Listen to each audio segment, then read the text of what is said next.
আমার মতো করে একদিন কালো জিরা ভর্তা করে দেখুন, কতটা টেস্টি হয়ে থাকে, কতটা মজাদার হয়ে থাকে। হ্যালো বন্ধুরা, আসসালামু আলাইকুম। উত্তরবঙ্গ রান্নাঘর থেকে স্বাগতম। আশা করি আপনারা খুব ভালো আছেন, আমিও ভালো আছি। আমি আজকে আপনাদের সাথে কালো জিরার একটি ভর্তা রেসিপি শেয়ার করব। এই ভর্তা কিভাবে বানিয়ে নেওয়া হয় তাই দেখিয়ে দেওয়া হবে। চলুন তাহলে এই ভর্তা কিভাবে বানিয়ে নেওয়া হয়েছে দেখানো যাক। প্রথমেই আমি 1 কাপ পরিমাণ কালো জিরা নিয়েছি।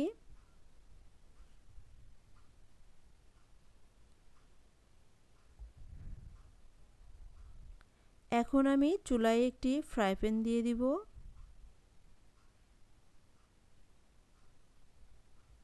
ফ্রাই প্যানটি গরম হয়ে আসলে এখানে 2 থেকে 3 টেবিল চামচ সরিষার তেল দিয়ে দিব। দেখুন বন্ধুরা, আমি 2 থেকে 3 টেবিল চামচ সরিষার তেল দিয়ে দিচ্ছি। এখন দিয়ে দিচ্ছি রসুন কুচি, আর দিয়ে দিচ্ছি 3 থেকে 4টি কাঁচামরিচ আর শুকনা মরিচ। এখন রসুন আর মরিচগুলোকে খুব সুন্দর করে ভেজে নিব। এখন দিয়ে দিব 2 থেকে 3টি পেঁয়াজ কুচি। পেঁয়াজ এবং রসুনগুলোকে খুব ভালো করে ভেজে নিব। দেখুন বন্ধুরা, আমি খুব ভালো করে ভেজে নিচ্ছি। ভেজে নেওয়া হয়ে গিয়েছে। এখন আমি এই পেঁয়াজ রসুনগুলো একটা সাইডে তুলে রেখে দিব। এখন সামান্য একটু তেল দিয়ে দিচ্ছি।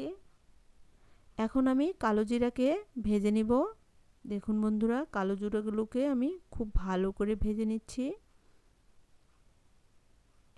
অবশ্যই মিডিয়াম লো আঁচে ভেজে নিতে হবে।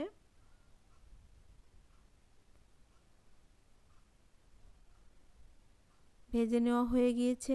এখন আমি এই কালো জিরাগুলোকে ব্লেন্ড করে নিব।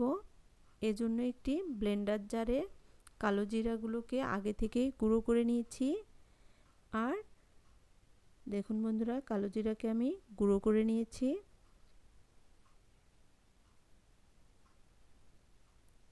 পেঁয়াজ মরিচ সবগুলো একসঙ্গে দিয়ে আমি ব্লেন্ড করে নিয়েছি, আর সামান্য একটু লবণ দিয়ে দিয়েছি।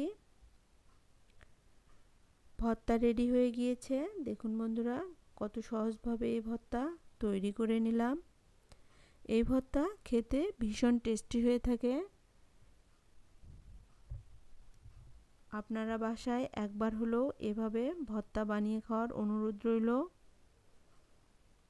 আমার ভিডিওটি যদি ভালো লাগে তাহলে অবশ্যই একটি লাইক, কমেন্ট, শেয়ার করবেন। বন্ধুদের সাথেও শেয়ার করবেন। সকলের সুস্থতা কামনা করে আমি আমার ভিডিওটি এখানেই শেষ করব।